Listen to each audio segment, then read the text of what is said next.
өз ұлтына тиімді болмақ бағытта дәл анықтап, ұлтты соңынан ерте білгенде алаш қайраткерлері болды. Солардың бірегейі репрессия құрбаны, қазақ халқының ұлы тұлғасы Ахмет Байтұрсынұлы өз ұлтының тәуелсіздігі үшін күрескен ақын, ғалым, түріктанушы, аудармашы, педагог, публицист, қоғам қайраткері. Менің арманым қазақ халқының байлығы мен мәдениетін барынша арттыру деген ұлт ұстазының саяси бағыттағы мақалалары патша үкіметі орындарында жақпаған басылымының редакторы ретінде бірнеше рет түрмеге де жабылды. Міне, әлі сол қуған, сол қастық. Ақан бүгінде өзін емес, халқы үшін өзі жазған еңбектерін қайтсе де сақтап қалу қалында.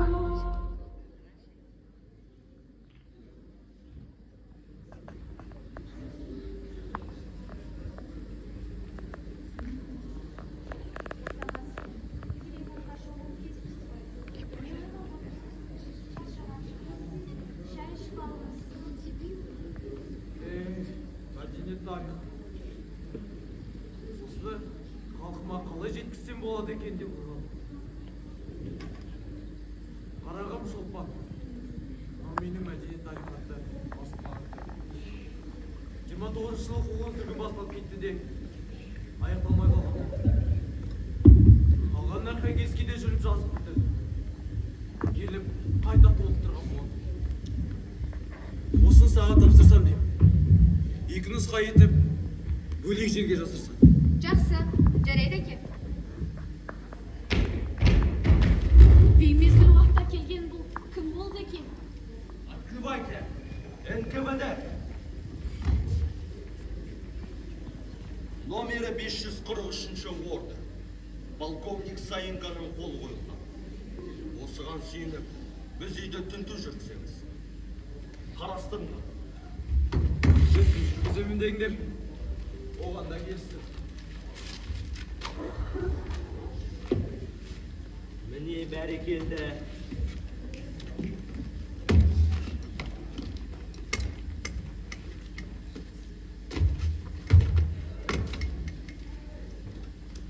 Оның ішінде біздің кітаптар жоқ екен.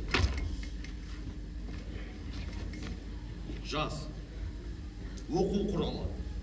Қолжазба. 1918 жыл. Тіл құрамы. Қолжазба. 1912 жыл. Келесі.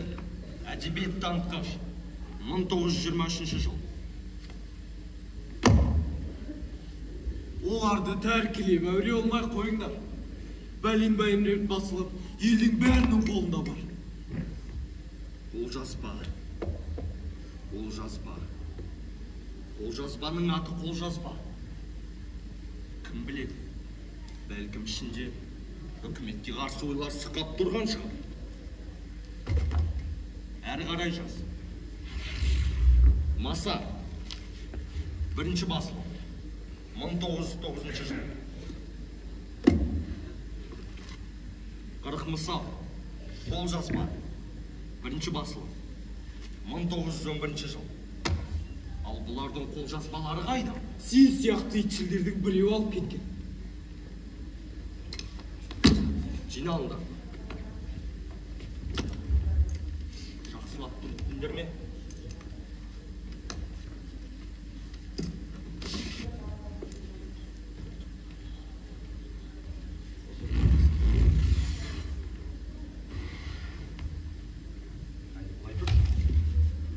Бәрекелді.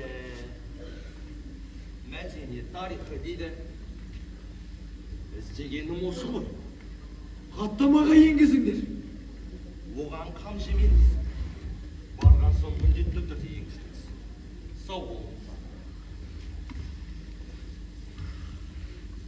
Ай, иттер, ай, иттер. Иттер.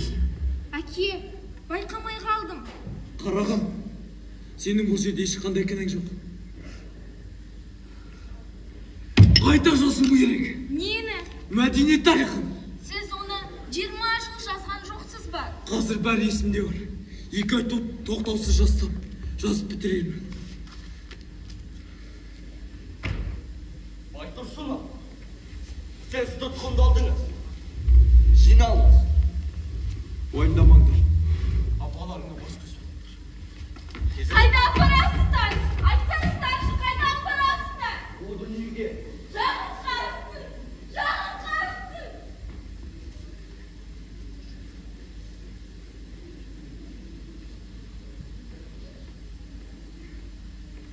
Әке.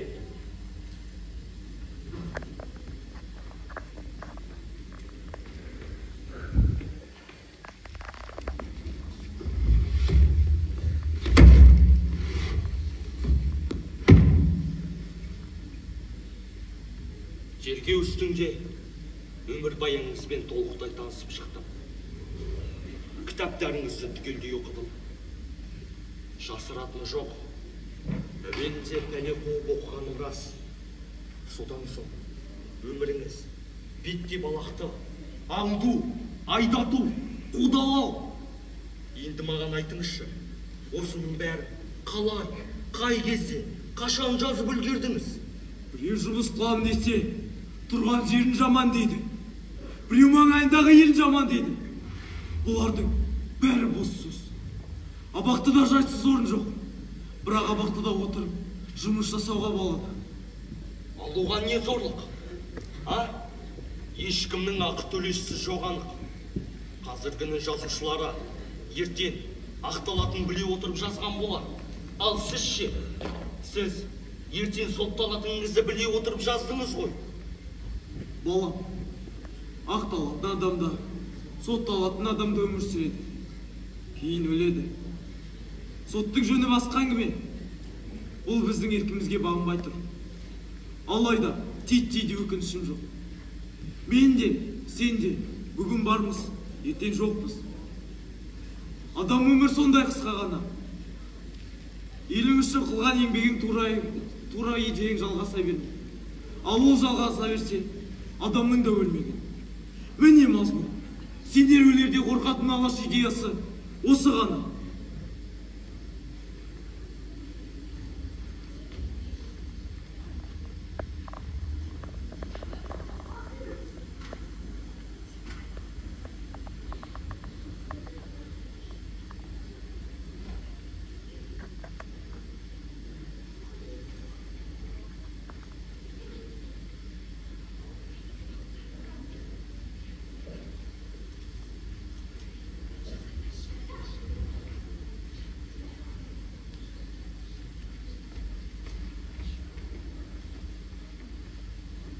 Байтұрсынов Ахмет Байтұрсынов 1872 жылы Торғай губерниясында бай болыстың семьясында туған.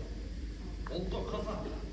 Ол үкіметке қарсы Алаш партиясы ұлтшылдардың жасырын ұйымы. Бұл партия Совет үкіметіне қарсы қастандықтар ұйымдастырған. Байтұрсынов жат пиғылды революцияға қарсы еңбекшілдер үкіметін жек көретін арқан. Барып тұрған халық жауы. Қылмыстық істер кодексінің 58 бабының 7-ші, 8-ші, 11-ші тармақтарына сай Ахмет Байтұрсынов атылсын.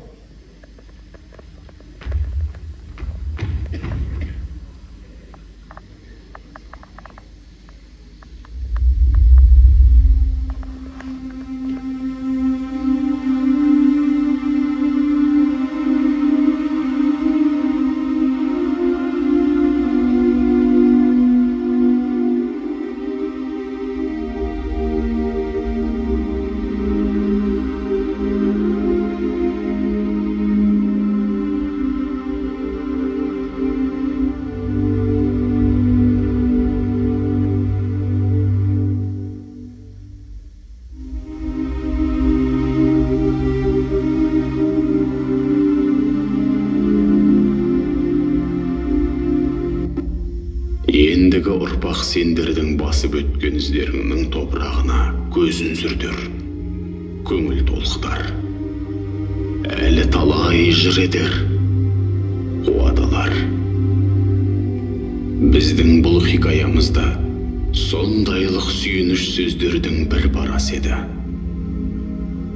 Күрделі уақыт тудырған күрескер перзенттер, өздерің жан салып қорғаған қасиетті мекендеріңде бедер белгісі де жоқ бейіттеріңе әр қазақтың жүрегінен себілген бір уыс топырағымыз болсын дедік. Тұрақтарың пейіш болғай.